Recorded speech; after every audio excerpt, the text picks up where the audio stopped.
You're watching Spooky Noodles channel. Subscribe or be my victim. Hello!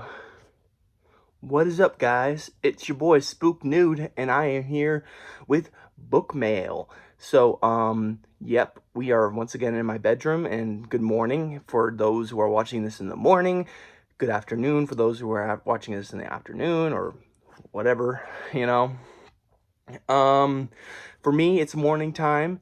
It's 7, almost 30. So, yeah, I better do this fast because I think I have an 8 o'clock alarm that I never think about. So, yeah. Or no, I turned off the 8 o'clock alarm. Never mind. Never mind. Anyways, so now I can stay with you all I want.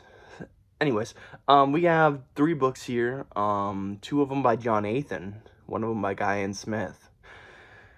Whew, I am out of breath. But we shall continue with this review, or this book review. I cannot talk today or think. Wow, I suck. Alright, so the first book I'm not going to read the synopsis to because it's a sequel, and I don't want to ruin what happened in the first book. So I apologize for anyone who wants to know what this book is about. I'm not reading the synopsis since it's a sequel. But yeah. First book is Do Not Disturb 2, The Platinum Palace. I think that's what it says. Yeah, yeah. And I won't read the back. I almost said I would read the back. I just got done saying I wouldn't, but yeah. The first one, basically this has to do with a clown hotel, or at least the first one did. And I'm guessing this one has to do with another clown hotel. Probably, I'm guessing that the first one, they find the clown hotel and they get out alive, and then they find out there's more clown hotels, so they have to go and kill the other clowns or something. I don't know. I really don't know. But I hear that there's extreme horror, and this is a thickie. John Nathan's a great writer, y'all. I really enjoy his work. This one comes in at 335 pages. He is an excellent author. I really think he's up there with the best. I really love his writing. For those who enjoy Aaron Beauregard, you will definitely enjoy John Nathan, because John Nathan is baller when it comes to extreme horror. Even his non-extreme stories are really good, like The Taste of Blood, for instance. Very good book.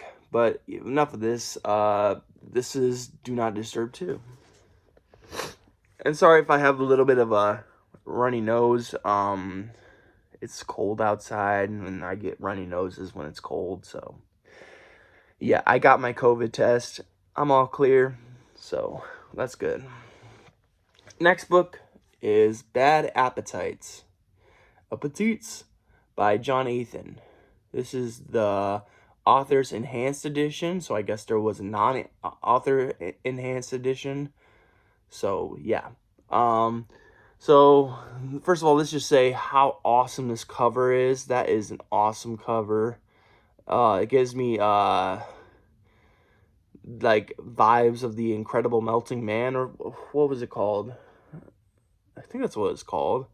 You know, that movie where the guy's melting, but he's getting stronger, and he has to kill people because he's losing his mind or something. I used to own the book. I never read it. I don't think I've even watched the movie, but that's what the vibe is I'm getting from this. I really honestly don't know what this book's about, because I instantly bought it when I heard John Nathan released it. I saw it on Facebook, and I was like, I don't own that one, so I went and bought it. So let me read what it is about. Bad Appetites. Cindy Moore, a morbidly obese woman with serious self-esteem issues, has struggled to lose weight for years. Hours of exercise and a nutritious but inconsistent diet have only led to disappointment and depression. On the verge of giving up on everything, her life takes a drastic turn when she discovers a miracle diet pill that allows her to lose weight without dieting or exercising. The pills, however, come with a disturbing side effects, including dangerous changes to her body, mind, and appetite. Her insatiable hunger for more success, more love, more food, brings her to the deepest depths of depravity. John Athan, the author of Dead Body Disposal and Lovesick, mixes grotesque body horror and pure psychological terror to deliver a skin-crawling, stomach-churning experience. Rewritten and re-edited from the ground up, the 2022 Author's Enhanced Edition of this book is an uncut, extended version of the original story. It is the definitive Bad Appetites experience. Warning, this book contains graphic content. Reader discretion is advised. So that is Bad Appetites by John Athan. This one comes in at 275 pages, so a little smaller than the other one, but still a big book. For me, at least. I don't really read, like, these huge books often, you know, I consider these big books. I like novellas, because I have ADHD, and it's really hard for me to pay attention for long periods of time, like this book right here. Good size for me. And this is Thanksgiving Day Massacre by my boy John Barry. Oh my god, I can't talk today. Brian G. Barry. So I'm reading that currently. But yeah. Alright, and then the last book, I promised Guy and Smith, and here it is. Bats Out of Hell. It says, and with the bats came death. So if you don't know anything about me, that's okay. But I'm here to tell you something about me. I love bats. I've gone to a bat exhibit. I've gone to Mammoth Cove or Cave, and I experienced bats and for the first time and realized I kind of like bats. So, oh, that's my stomach rumbling. So I like bats. I even kind of, now that I think about it, I didn't hate William W. Johnstone's bat story. I forget what it was called. It might just be Bats. But it had its problems. I probably was too harsh on it back in the day, but I love bats. I love bats. I love stories about bats. So, Bats Out of Hell by Guy and Smith. I've been meaning to read Guy and Smith, and Bats Out of Hell sounds right up my alley. So, yeah. So, I'm going to read the synopsis, which is very short. And, yeah. So, here we go. Death virus escapes from research center. Professor Brian Newman had accidentally created a deadly new virus, in a single glass cage in his laboratory. Its first victims were slowly dying in mortal agony. For the sake of the world, the bats in that cage must never be released, but glass is all too easily broken. Bats Out of Hell by Guy and Smith. This is a small one. I got this from the, oh my god, I just threw away the pamphlet of what they're from. It's like the horror book treasury on Etsy or something like that. I don't really remember what it is. I wanted to shout them out, but I totally forgot what their name was. But they have a lot of cool vintage books. This one cost me a pretty penny, but oh my god, my stomach is screaming for food right now. I did not eat much yesterday, so I apologize. But anyways, well, I did eat when I got home. I ate 2 peanut butter and jelly sandwiches, then I woke up in the middle of the night and ate a hot dog, but ugh. I'm not a big fan of hot dogs, but I've been craving hot dogs lately, so.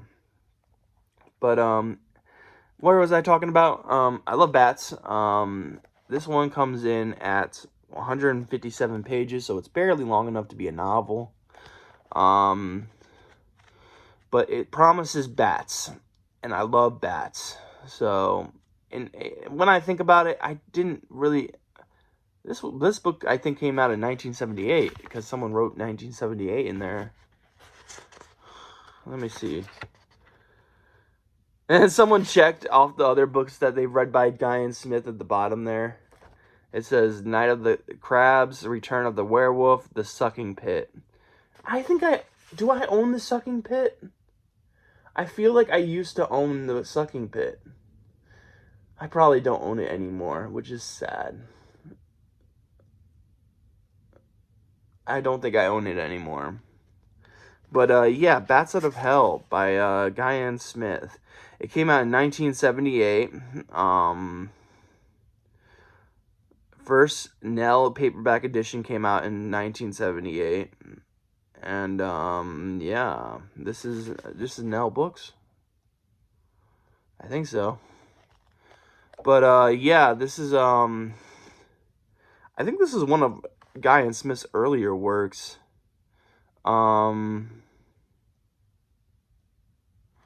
But I really want to read Guyan Smith.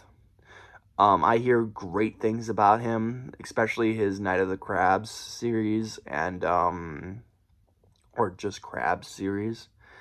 And then he has other books that are just wildly out there, like a lot of animal horror, like just one about alligators, and there's a mummy one, there's one about a Native American curse, there's werewolves, there's even evil children. He's done basically everything. And Guyan Smith is just one of those prolific authors out there that you have to read at least one book of his. At least that's what I believe.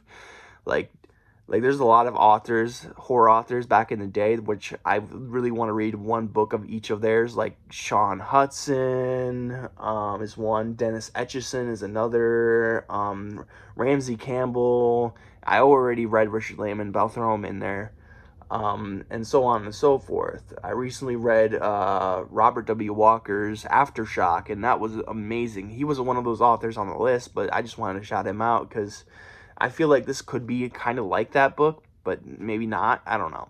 I don't know what I'm getting into with this book, but yeah, I'm really excited to own my. I guess this is technically my second or third second or third Guyan Smith book, because I own the Evil Child book. I forget what it was called, like the Dark Child or something like that. I forget what it was called, and then I thought I owned the Sucking Pit, but I don't know where that is. I think I might have gave it away. But yeah, Bats Out of Hell is my only book by Guyan Smith that I own currently. So yes. And with that, my dog is scratching at the door, so I better go let her in. So with that, I'm out. I hope you guys are having a great day. I hope you have a spooky night. I'll catch you in the next video. Peace out, guys.